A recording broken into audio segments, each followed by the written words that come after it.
네, 이번 시간은 지층의 나이에 해당하는 단원인데요.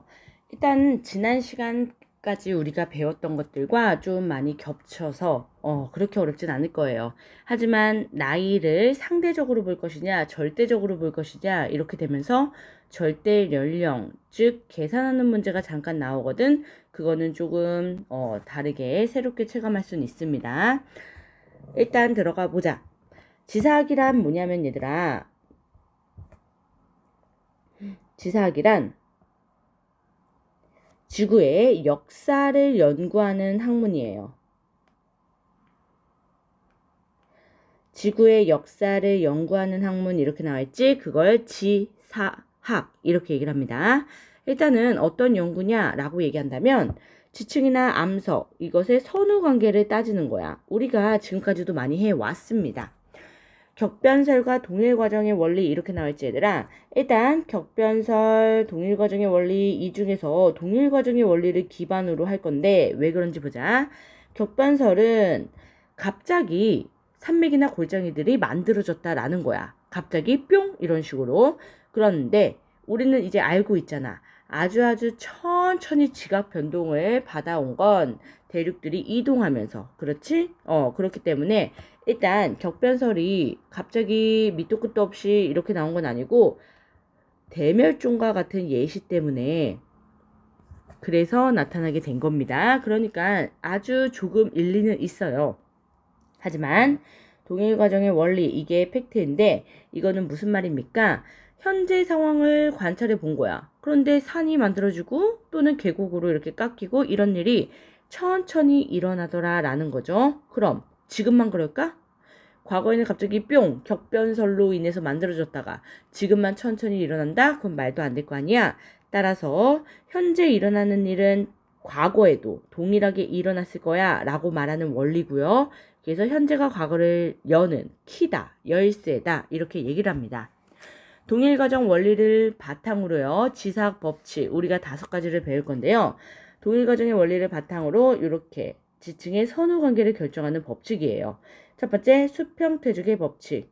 말에 이렇게 그럴싸하게 붙여놔서 그런데 얘들아 그냥 수평으로 쌓인다 이거야. 수평으로 얘네들 쌓인다. 우리가 계속 얘기했죠. 이렇게 띡띡 이렇게 쌓이는 거. 이게 현재 지층들이 쌓여있는 모습입니다. 그런데 이런 것들만 있는 게 아니라 기울어진 것도 있고 우리가 이러다 보니까 뭐지? 이런 생각을 하는 거거든. 지각 변동을 받았다. 이렇게 얘기를 하죠. 당연히 습곡도 있고요. 지층 누중의 법칙 이거를 은근히 수평태적이랑 구분을 잘 못하는 데들아 지층 누중은 뭐냐면 수평으로 퇴적 오케이 알겠다 이거야. 역전되지 않았다면 아래쪽이 더 오래된 거겠네 그 뜻입니다. 그래서 유사하게 느껴지지만 이렇게 수평으로 퇴적된 부분에서 1, 2, 3 첫째, 둘째, 셋째 요거까지 카운트하면은 지층 누중의 법칙. 오케이. 그러한 역전 여부를 알려주는 거 우리 얘기했었죠? 역전된 경우에는요. 4가지의 퇴적 구조 얘네들이요. 모습이 달라질 거야. 그리고 화석.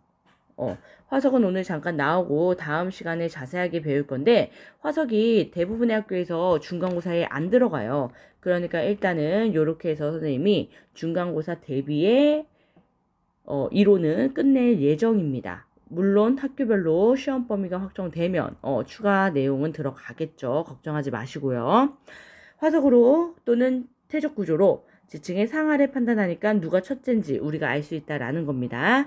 수평퇴적의 법칙이랑 지층 누중의 법칙 요거를 구분하는 거에 있어서는 좀 비교를 잘 해줘야 돼. 그리고 3번째 관입의 법칙 이렇게 나와있지? 우리 다 배운 거야. 그리고 4번째도 쓱 볼까? 부정합의 법칙 배웠단 말이야. 이것들을 좀 다듬어 놨을 뿐입니다. 관입한 암석 관입암은요 주변에 관입을 당한 애보다 나중이다 나이가 어리다 라는 거야. 오케이? 관입을 당한 애들은 먼저 있었기 때문에 당했을 거 아니야. 그쵸? 마그마가 관입하면서 주변 암석은 변성작용을 받아요. 그래서 변성 여부를 가지고도 우리가 판단할 수 있습니다. 누가 먼저인지. 관입이 됐을 때 변성 범위는요, 요렇게 C 쪽까지 요렇게 변성이 되어 있지. 그래서 우리가 순서를 따져준다면 얘들아, A, 다음에 C, 그 다음에 B가 마지막으로 관입을 한 거야. 오케이? 그래서 이거는 관입. 포획감이 만들어질 수도 있죠. 먼저 있었던 애들이 얘네들로 유입될 때. 그쵸? 분출은 뭐냐면 분출돼서 나온 이후 C가 나중에 다시 쌓인 거야. 그렇기 때문에 A 쪽만 변성이 되어 있죠. 여기만 변성되어 있죠. A, B 관입 후 시간이 흐른 다음 C. 오케이? 그걸 누가 또 티 내주고 있느냐? 기저여감이요. 기저여감이 깎여 있는 부분을 이렇게 티 내준다 그랬지? 밑에서 다시 한번 언급할 거예요. 그러니까 C가 나중에 요런 순서 비슷해 보이지만 그림 유사해 보이지만 변성 범위를 얘들아 잘 찾아야 돼. 변성 범위가 요렇게로 끝나지 않고 위쪽까지. 그리고 얘는요 여기만 요렇게 변성이 됐죠.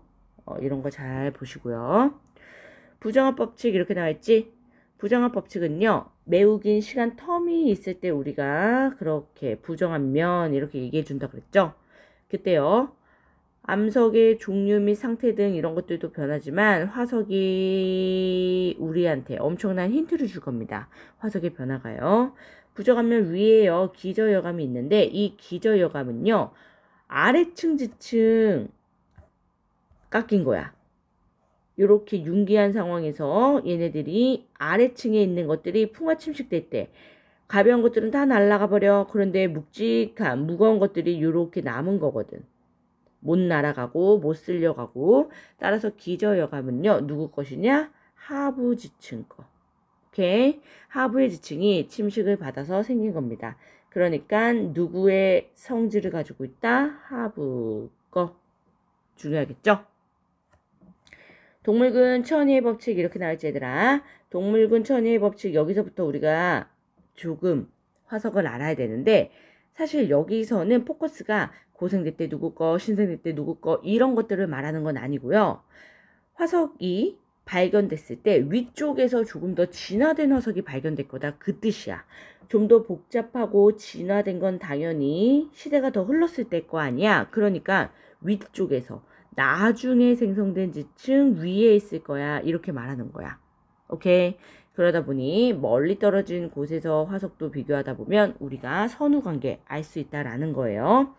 오래된 지층 여기서는요. 조금 더 원시적인 화석이 발견되고요.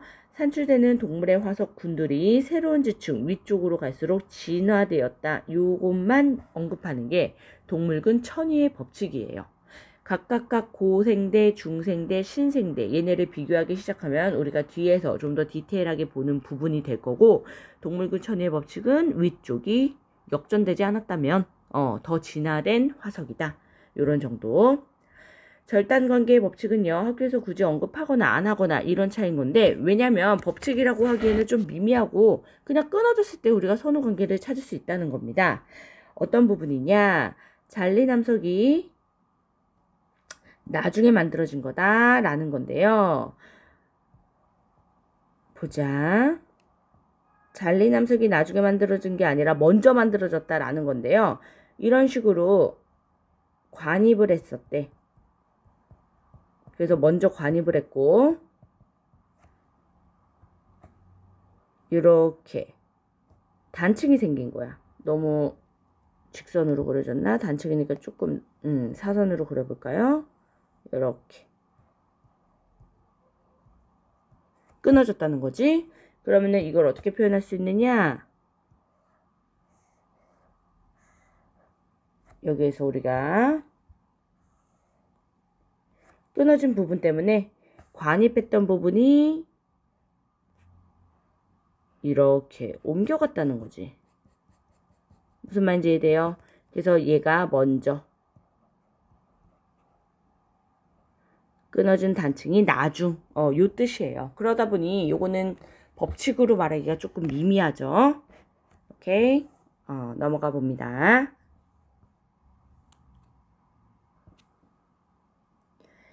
상대 연령과 지층에 대비 이렇게 나올지 얘들아. 상대 연령이다, 절대 연령이다. 이게 오늘의 포인트인데요. 상대 연령은 일단 실제 나이가 궁금한 게 아니야. 누가 먼저냐, 나중이냐, 첫째, 둘째, 셋째가 누구냐 이것만 구분하면 되거든요. 지사학 법칙을 이용하여 지층이나 암석의 이러한 상대적인 선후관계 요걸 따질 거다라는 거야. 그랬을 때 이 한 지역에서 서로 접촉한 부분에서의 특징들을 우리가 잘 캐치해야 되겠죠. 그래서 5가지 법칙을 잘 판단해서 우리가 판단해 볼 겁니다. 체크 포인트 들어가 보자. 선생님이랑 하기 전에 여러분들이 꼭 한번 먼저 해봐야 돼, 얘들아. 지층의 단면으로 나타낸 건데요. 화성암 이런 애들은 당연히 나중일 확률이 높지. 먼저 퇴적되어 있었을 그러한 지층에 얘네들이 나중에 관입한 이러한 포인트죠. 부정한 면이다, 단측면이다 이런 것들도 잘 판단해 보시면 일단은 요거 A 물론 알파벳을 먼저이기도 하지만 얘네로부터 시작이 되겠네요. 그래서 A, B, C, D D가 여기는 지금 잘 안 보이지만 침식되어서 여기 지금 D가 있지. 그래서 ABCD 순으로 퇴적이 되었고 오케이. 그 다음에요. 얘네가 수평하게 있지 않잖아. 그래서 얘네들은요. 습곡을 받았네. 이러한 습곡을 받은 상황에서요. 화성암 누가 관입했다? P가 관입을 했죠.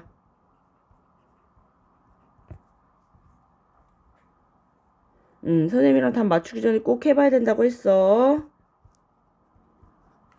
이 사이사이가 다 보기 하나하나로 등장할 거거든, 얘들아. 그런 다음에 얘네가 융기했죠. 융기 후에 부정합 면이 생겼네요. X, X 프라임.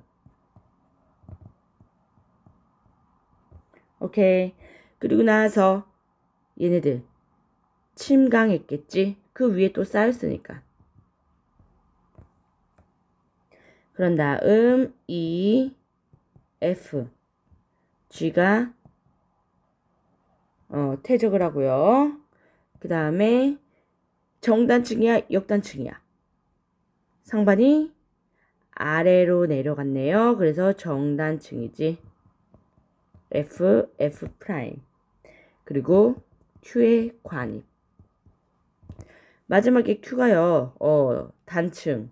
그리고 다 부정한 면 다 뚫었으니까 얘가 마지막에 관입이 됐겠죠. 순서 따지는 거 중요하고요. 지층의 대비라는 건 서로 떨어져 있는 지층들을 비교해서 순서를 정한다라는 거거든. 상대적인 선후 관계를 밝히는 건데요. 2가지 방법이 있어. 첫 번째, 암상에 의한 대비. 이건 뭐냐? 암석들의 성질이에요. 상태. 이런 거고. 2번째, 화석에 의한 대비. 이것도 비슷한 듯 하지만 전혀 다르거든요. 암상에 의한 대비는 뭐냐면 암석들의 상태를 비교할 거고 비교적 가까운 거리의 지층을 비교하는 데 씁니다. 화석에 대한 대비는요. 같은 시대의 표준 화석 밑줄, 시상 화석 아니고 얘들아 표준 화석이 같은 시대에 살았던 화석이거든. 이러한 표준 화석이 발견되는 걸 연결해. 그래서 얘는 비교적 가까운 것뿐만 아니라 먼 거리까지도 비교 가능한 그런 상황이에요. 암상에 의한 대비에서 특이점은 뭐냐? 요거 중요합니다. 열세층, 건층. 얘들아, 열세층이다 라는 게 뭐냐면 이 실마리를 찾을 수 있는 키가 된다. 그 뜻이야. 다시 말하면 요 열세층들을 연결하면 순서가 나올 거다. 그 뜻인데요.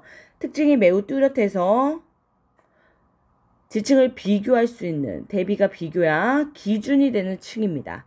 꼭 체크해놔. 이거 너무 중요해요. 응해암층, 석회암층, 석단층. 얘네 특징은 아주 뚜렷하기 때문에 이거를 꼭 찾아내서 우리가 키로 잡을 거야. 여기 밑에서 먼저 해볼까? 열세층의 조건까지 보고 먼저 해보자. 비교적 짧은 시기 동안에 퇴적될 때 포인트는 넓은 지역에 퇴적이 될 수 있는 그런 층이야. 우리 지역 여기만 퇴적되었다 그러면은 대비, 비교를 못하잖아 얘들아. 그래서 이렇게 넓은 지역에 분포하는 층인데요. 지금 여기에서 키층은요 응해암층이네. 오케이? 응해암층이 있고 석탄층, 석회암층 선생님 다 있으면 어떻게 해요? 이러한 키층이 다 존재하더라도 얘들아 포인트는 주어진 지역에서 모두 존재해야 돼. 오케이? 얘네들이 침식돼서 사라졌다? 그러면은 키층으로도 쓸 수가 없는 거야. 이런 식으로 지금 여기 이렇게 모두 존재하죠? 그러면서 키가 될 수 있는 층이지? 이런 걸 찾는 거야. 그런 다음에 얘네들이 어느 지역에서 얼마나 만들어진 순서가 이런 것들을 판단할 건데 얘네들 봤을 때 일단 총 지층의 수를 세야 되지.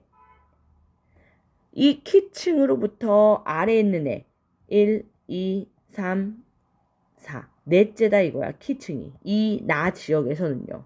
그러면은 다 지역은요 동생들이 많네. 얘가 넷째인데 다른 층에서 5, 6, 7, 8 이런 식으로 총 지층은요 8개가 된다라는 거죠. 가장 오래된 지층은 어느 지역 거냐? 요렇게 나. 왜냐?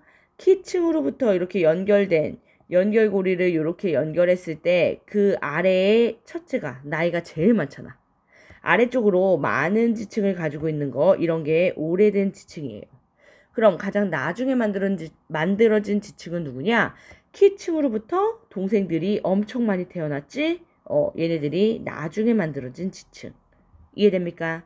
침식을 겪은 지층은 어디냐면요. 키층을 중심으로 우리가 다 있는지 이걸 판단해야 되는데 봐봐. 침식을 겪은 거 얘네들을 따져봤더니요. 다음에 지금 요렇게 이암층이 있고요. 오케이. 그 다음에 여감층이 있고요. 똑같지? 그리고 나서 쉘층이 있지. 그런데 지금 응해암층 다음에 있어야 할 뭐가 없다? 사암층. 사암층이 여기 라인은 없죠. 오케이. 따라서 이 상황에서 우리는 라가 침식을 당했구나. 요거를 알 수 있습니다. 사라졌잖아. 깎였잖아. 그런 것들로 우리가 판단할 거예요. 화석에 의한 대비. 화석은요. 어쩔 수 없이 알아야 돼. 표준 화석을 대표 알아야 되는데요. 이렇게 나와 있죠. 고중신, 고생대, 중생대, 신생대, 삼엽중, 갑주어, 필석, 방추충. 얘는 푸졸리나 이렇게 이름을 두 개로 써요. 공룡, 암모나이트, 메머드, 화폐석. 이런 상황으로 대표하는 표준 화석을 아셔야 됩니다. 그래야지만 얘네를 가지고 우리가 또 지층이 어떤 게 먼저고 침식됐고 이런 것들을 판단할 수 있어. 그래서 동물군 천위의 법칙이랑 아까 연결이 되겠죠. 모두 다 다시 한번 강조 표준 화석을 이용해야 돼. 절대로 시상 화석은 안 돼요. 시상 화석은 대표하는 게 양치 직물 고사리가 있거든. 고사리 고생대 때 출현하고 번성했어. 근데 현재도 있잖아. 이런데 어떻게 시대를 압니까? 시상화석은 절대로 시대 몰라요. 오케이. 적용해 봅시다. 이렇게 나와 있죠. 가에서 다 지층의 대비 그리고 라에서 바 지층의 대비. 지금 암상에 의한 대비고 암석의 성분 상태 얘는요 화석에 의한 대비네요. 이걸 가지고 우리가 또 판단을 할 거야. 일단 암상은요 키층 13층부터 찾아야 돼 얘들아. 13층이 친절하게 나와 있죠. 누구다? E 그리고 디귿 그리고 D 이렇게가 13층이에요.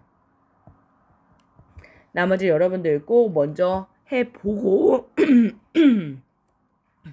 해보고 그 다음에 선생님이랑 또 확인을 해야 되겠죠. 꼭 먼저 해보세요. 끊었다가 보자. 얘네들은요. 이응. 왜냐? 이 13층이 존재하는 요 부분에서 가장 형님들이 많은 거. 이게 가장 오래된 지역이야. 그래서 가장 먼저가 이응이 됩니다. 그 다음에 요 꼬불꼬불 부정합을 티내주는 거야. 부정합을 받았네요. 그 다음에요 시옷 그리고 비읍 순서대로 그 다음에 또 부정합을 받았네. 이때까지는 다른 층이랑 이제 겹치는 게 없죠. 그 다음부터가 이제 생기네요. 누가 생겼습니까? 쥐랑 미음이랑요. 오케이? 이함으로 쥐 그리고 미음 그 다음에 F 리을 그리고 E가 되겠네. 그리고 나서 키층이 등장하죠. 키층 E 디귿 D 오케이. 그리고 나서 다시 쌓이는 거 D 니은 C 그리고 나서 C 기역 B 그리고 B 라지 B 스몰 A 그래서 라지 A로 이렇게 끝나네요. 라지 A로 끝나는 거는 왜 그럽니까? 가장 키층으로부터 동생이 많이 태어난 곳. 오케이? 이거 찾아야 됩니다. 화석에 의한 거 연결해 봅니다. 화석에 의한 건요. A 그리고 비읍 그리고 F 요 기준으로 우리가 고생대부터 시작을 해야 되겠네요. 오케이? 고생대 때부터 시작을 한다 이게 아니라 일단 찾았고 그로부터 가장 나이가 많은 거 아래로 형님 많은 애 요 2가 되겠네. 그래서 시작은 2부터 들어갑니다. 이 다음에 D, C 이렇게 연결되고요. B 여기까지 됐지? 그 다음에 지금 고생대에 말했던 표준화서 A, B 그리고 F 고생대죠. 그리고 나서는 미음이랑 E가 되겠고 리을 D 얘가요 중생대가 되겠네. 그래서 C 이후 꼬불꼬불 부정합 오케이. 그리고 나서요 디귿 B 신생대가 되죠. 니은 A 기역 고생대로부터 가장 나이가 많은 나이가 많은 게 아니라 동생이 많은 그 지층은 여기가 되겠네. 이렇게 기역으로 끝납니다. 오케이. 그래서 얘도 아주 오래된 지역이 어디인가? 라 지역이고요. 가장 최근 그건 마 지역이 되겠죠. 오케이. 이런 식으로 찾는 거야 얘들아.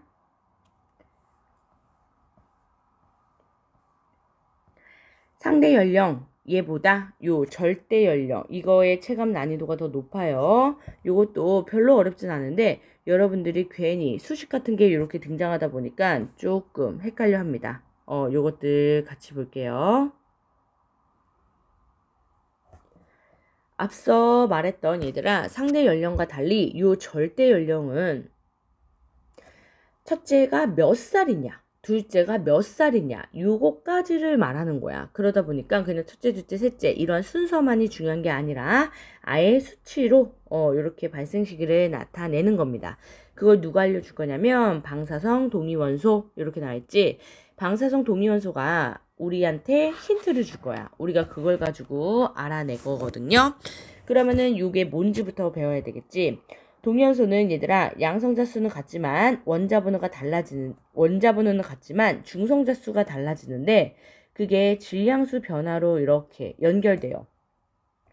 양성자가 중성자랑 이제 수소를 가지고 선생님이 예를 들게 모두 다 하나야. 그러니까 얘네 다 수소야. 그런데 중성자는 0, 1, 2 이렇게 개수가 달라요. 얘네로 인해서 뭐가 달라지냐면 질량수가 달라져. 질량수는 이 둘의 합이죠. 1, 2, 3. 그래서 1, 1, 1, 2, 1, 3. 이런 식으로 동위원소들이 생깁니다. 오케이? 동위원소가 있다고 해서 모두 다 방사성 동위원소 이건 아닌데 일단은 중성자 수가 달라지면 물리적 성질이 달라지거든. 그 중에서 매우 불안정한 원소가 있어. 이런 애들이 이제 붕괴하는 거야. 붕괴하면서 열을 엄청나게 뿜어냅니다. 열을 엄청나게 뿜어내는 게 여기서는 포커스가 아니고 이런 식으로 불안정 원소가 되면서 붕괴된 요 상황으로 안정한 원소로 바뀌거든. 그럴 때 얼마나 처음에 불안정한 그 모 원소가 남아있는가 이런 것들을 우리가 비교할 거야. 그런데 비교할 수 있는 이유는 뭐냐면 중요해요. 온도나 압력 등과 같은 외부 조건이 1도 상관없어. 얘네들은 항상 일정한 속도와 비율로 붕괴를 하거든. 그러다 보니까 그 개수만 우리가 카운트하면 몇 번 붕괴했구나. 이걸 알 수 있어요. 그래서 용어 어떤 걸 알아야 되느냐? 원래 있던 붕괴를 하는 불안정한 녀석들. 그런 거를 엄마라고 해서요. 모원소 이렇게 말해요. 그런데 모원소가 붕괴해서 다시 태어난 안정한 원소 얘를 의미하다 보니 자원소 이렇게 말합니다. 오케이? 그래서 모자 우리가 이렇게 얘기를 할 건데 걔네들이요 시간이 지나면서 붕괴를 할 거 아니야. 그러한 시간을 반감기라고 하는 표현을 익혀야 되는데 반감기는 뭐냐? 모 원소가 붕괴하면서 처음에 가지고 있던 그 양의 절반으로 줄어드는데 걸리는 시간이에요. 딱 절반. 2분의 1. 그게요 원소마다 전부 다 다르고 그러다 보니까 외부 조건도 관계없어 요 반감기만 우리가 측정하면 나이를 역추적할 수 있는 거야. 됐습니까? 그래서 이렇게 절대 연령을 측정합니다. 요게 프린트상에서 파일이랑 조금 나눠준 게 아니라 안 나온 부분이 있는데 얘들아 요 라지티브네 요게 빠져 있고요. 요 분수가 잘 안 나왔구나. 요거는 다시 한번 쓰는 게 좋겠어요. n은 n0 곱하기 2분의 1 라지티분의 스몰 t. 오케이. 그리고 여기서 분수가 잘 입력이 안 됐네. 요렇게. 여기도 요렇게 되어 있는 상황. 일단은 수식을 이해해야 되는데 이거부터 보자. 몇 년이 지났는지 모르고 반감기가 몇 번 지났는지 모르겠는데 얘가요. 요렇게 남아있는 양이고 처음 양의 첨자 n을 꼭 써줍니다. 그런 상황에서요. 반감기이기 때문에 2분의 1씩 줄 거야. 반감기를 몇 번 걸쳤냐 이걸로 라지 t로 반감기가 들어갈 거고 절대 연령을 t로 이렇게 씁니다. 그런데 우리의 포인트는 요 절대 연령을 구하는 거거든. 그래서 t는으로 이렇게 식을 바꿔줄 거야. 그런데 요 수식만 보다 보면은 일단 왜 그런지 이해가 잘 안 될 수 있는데 선생님 밑에서 다시 한번 다 설명을 해줄 겁니다.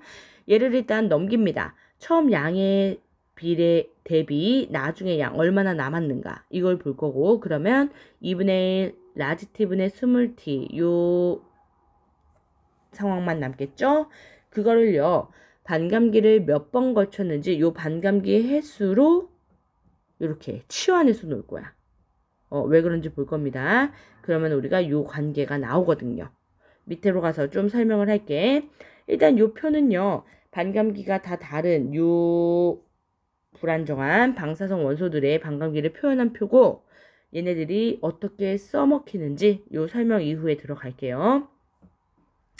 반감기를 이용해서 절대 연령을 측정할 건데 반감기를 이렇게 그래프로도 당연히 알아야 되고요. 표로도 알아야 되고요. 그 다음에 선생님이 하는 요 설명 요거를 좀 이해해 보자. 모원소가 있고 얘들아 자원소가 있어요. 처음에 모원소 동그라미 표현하면 얘가 16개 있대. 그리고 나서 자원소로 바뀐대요. 반감기 한 번을 지나면 모원소는 몇 개가 된다? 딱 반. 그리고 자원소도 그만큼 생겼겠지. 그치? 그래서 요 상황으로 반감기 2번 갈게요. 반감기 2번 지나면 얘는 4개. 얘 12개가 생기겠지. 오케이? 반감기 3번 지납니다. 그러면 2개. 왜? 이거 딱 반이니까. 오케이? 그러면 얘는 14개. 그쵸? 4번이 지나면요. 1개. 15개. 사라진 만큼 이렇게 자원소에 추가되는 거야. 이해되지? 그랬을 때 모원소 대 자원소의 비율을 얘기합니다. 처음 반감기 한 번 지났을 때 1대1. 두 번째 지나면요. 1대3.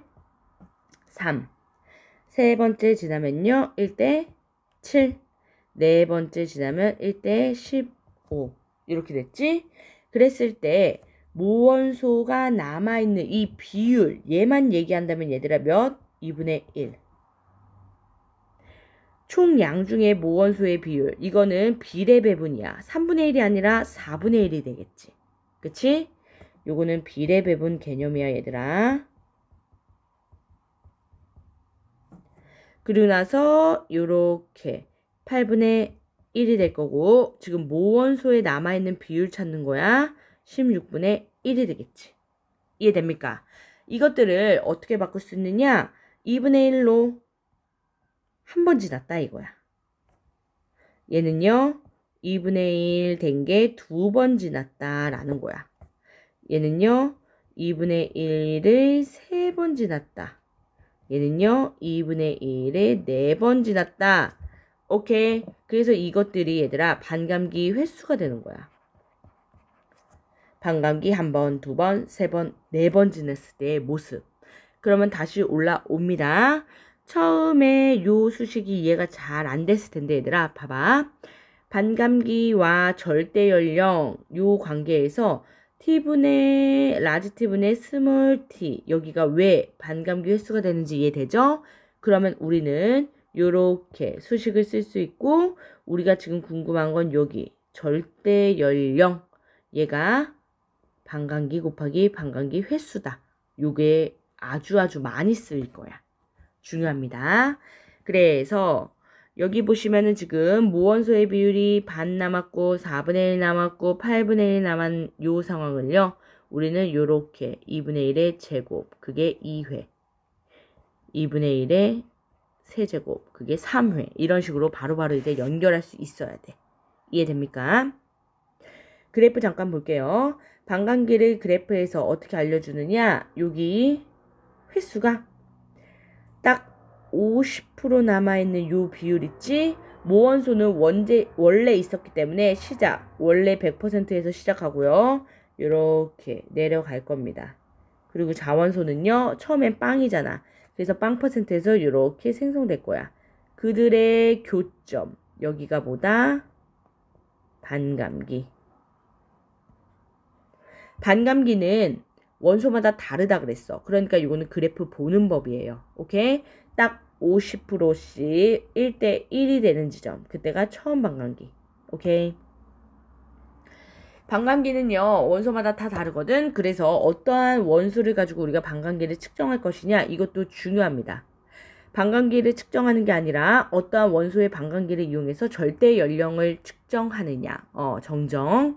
그래서 절대 연령을 측정할 때는 얘들아 방사성 원소의 조건을 좀 봐줘야 되는데 우리가 예측하는 연령이 있단 말이야. 적어도 얘 20억 년은 지난 것 같은데? 이런 식으로 예측하는 얘의 나이가 있거든. 그 시료와 나이 비교를 좀 해봐야 돼. 시료 나이가 많은데 반감기 짧은 걸 쓴다? 이게 상대적으로 짧은 거야 얘들아. 짧은 거 쓴다? 그러면 다 쪼개지는 거야. 반감기 여러 번을 거치면서 남아있는 게 없어. 모두 붕괴해. 그러니까 측정이 불가해. 그런데 시료는요. 나이가 별로 안 먹었어. 예측 나이가. 반감기가 너무 길면 얘가 궁금한 그 해당 절대 연령에 도달하기 전에 얘는 붕괴를 안 한다 이거야. 따라서 붕괴한 양이 적어서 측정이 어려운 거야. 무슨 말인지 이해됩니까? 대략적인 시료의 나이 예측해야 되고요. 그래서 그 방사성 원소의 반감기를 매칭해서 어떤 걸 써먹을 것이냐 이런 걸 우리가 판단해 줘야 돼. 한 번 더 정리해 줄게요. 방사성 원소에 동위원소의 이용 이렇게 나와 있지? 여기서 보시면 얘네들 반감기 길이에 따라서 우리가 어떻게 이용할 건지 판단을 해줘야 되는데 우라늄 그리고 칼륨 얘네들은요 좀 긴 녀석들로 속합니다. 반감기가 길다 보니까 얘네들은 먼 과거 여기다 써먹기가 좋아요. 오케이. 먼 과거에 이렇게 써먹기가 좋은 방사성 원소고 반감기 짧은 거의 대표는요 탄소. 그렇기 때문에 이 탄소는요 가까운 지질시대에 요거 판단하기가 좋습니다. 암석의 절대 연령을요 암석에 따라서 알 수 있는 시기가 달라지는데 일단은 화성암, 광물이 정출되는 거 만들어진 그 시기를 알 수 있습니다. 그리고 변성암, 변성작용이 일어난 시기를 알 수 있어요. 화성암이 일단은 굳어지기 전 마그마 상태이면 모원소, 자원소 이런 식으로 얘네들이 같이 몇 번의 붕괴를 했는지 모르지만 같이 있을 거 아니야. 이러한 마그마 상태에서 암석, 광물을 될 때 이렇게 모원소만 모여질 수 있거든. 이런 상황으로 모원소가 처음 양으로부터 얼마나 남았는가 이거를 판단해서 우리가 나이를 측정합니다. 그런데 중요한 건 요 퇴적암 얘들아. 퇴적암의 생성식이 절대 몰라. 퇴적암이 근원암, 즉 퇴적물이 된 요것만 알 수 있습니다. 그래서 퇴적 시기의 상한선이다. 이 말이 뭔지 설명을 해줄 거야. 절대로 일단 퇴적암의 생성 시기는 모른다. 이거를 아셔야 돼요. 호수에서 퇴적물들이 쏟아질 거야. 우리 얘기했지 이건 퇴적암이 만들어지는 과정 중에 하나. 그 중에서요 1억 년짜리, 5억 년짜리, 10억 년짜리 이런 식으로 얘네가 순서 상관없이 다 쏟아진다고. 오케이? 그런 다음에 굳어져서 암석이 될 거예요. 암석이 될 건데 여기에는 1억짜리도 5억짜리도 10억짜리도 다 존재하는 거야. 왜냐? 얘네들의 근원암이다라는 건 퇴적암이 아니라 여러 가지 암석이 먼저 풍화침식 작용을 받은 거거든. 그런 것들이 이제 쇠설성으로 쪼개져서 이러한 퇴적암이 되는 상황이잖아. 기억나죠? 요 과정 때문에 여러 연령의 근원암계에 다 포함되어 있습니다. 그러니까 퇴적암의 나이 이거는 절대로 몰라. 퇴적암의 상한 시기 이게 뭐냐? 적어도 1억 년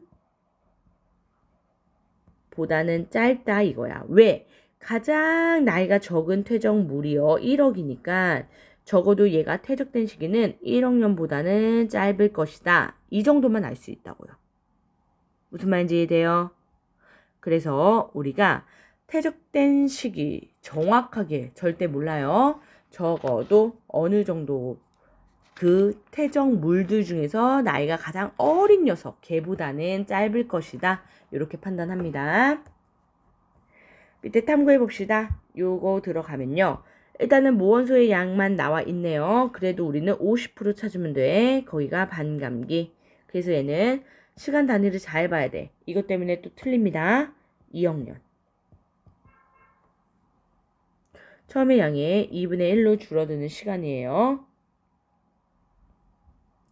암맥 A와 B가 관입한 시기 이렇게 나와있지 얘들아. A와 B가 관입한 시기를 봤더니요. 암맥 A가 먼저 관입했네. 얘는요.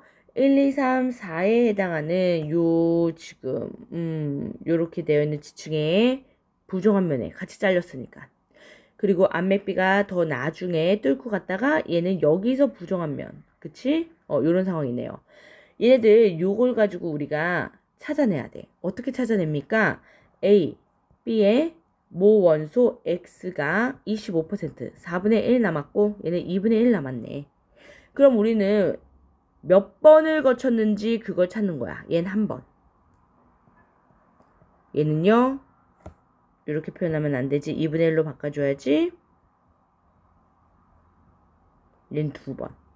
그래서 반감기 횟수를 반감기랑 곱해줍니다. 그래서 A는 뭐다? 2억 년 곱하기 2. B는 뭐다? 2억 년 곱하기 1. 요 반감기 횟수가 이렇게 들어가는 거죠.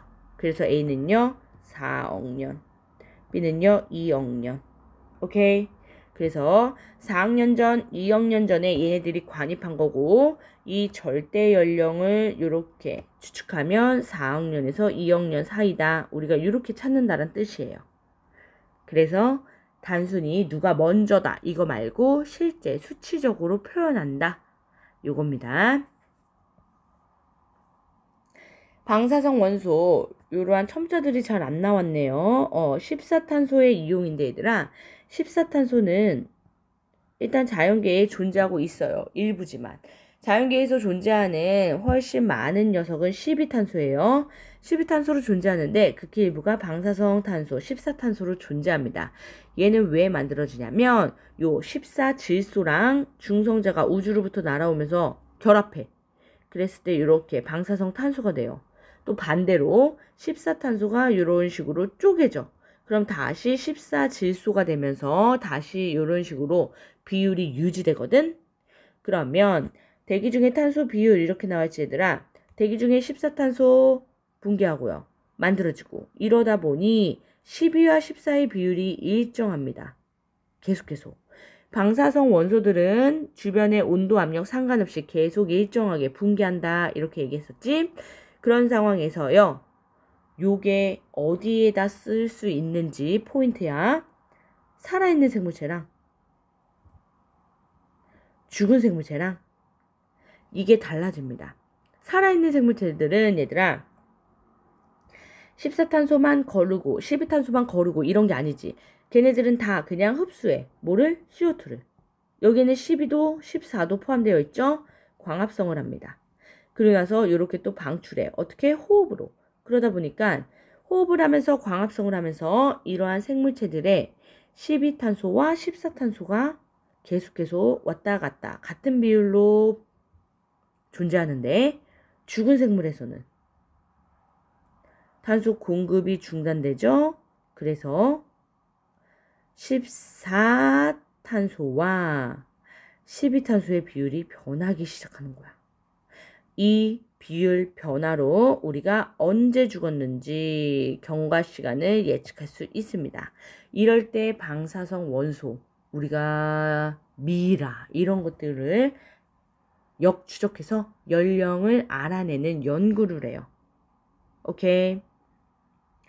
네, 여기까지 해서요. 우리 지난 시간에 이제 문제를 더 많이 풀었거든. 그러다 보니까 이렇게 수업 시간은 좀 짧아졌는데 요거 듣고 이런 문제 잘 풀어서 얘들아 선생님이 또 개별적으로 연락을 할 겁니다. 숙제 같은 거 중간에 확인할지 아니면은 우리가 같이 확인할지 이런 것들을 정리해서 다시 알려줄 테니까 수업 내용 듣고 이론 잘 풀어 놓으십시오.